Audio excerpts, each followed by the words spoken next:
Ayan, so eto nga, on the way kami niyan sa CDC.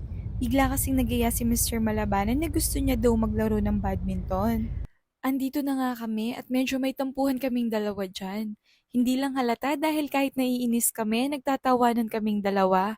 Parang ewan lang. Nakatsinelas nga lang kami kaya sobrang alikabok ng mga paa namin. Halos isang oras din pala kami dire-diretso naglaro. Kahit marusing ka kami, dumaan muna kami ng hypermarket para bumili ng ulam. Dahil hindi kami nakabili ng Highlands na white nung isang araw. Tinignan namin dito kung meron dahil paras pa din namin kinikrave yun. Ang usapan namin ay Highlands lang ang bibilihin. O bakit kung ano-ano na ang pinagdadampot namin? Dahil puro pagkain naman, okay lang. Dahil hindi naman masasayang. Kumuha nga kami ng kani salad, isang yogurt, yung Highlands, hotdog, tsaka syempre, ang favorite namin na biskwit. Dinagdagan nga din pala namin ng steak o and dried mango. Wala pa man sa bahay, hindi na ako nakatiis. Pinuksan ko na itong yogurt and dried mango. Anyways, ayun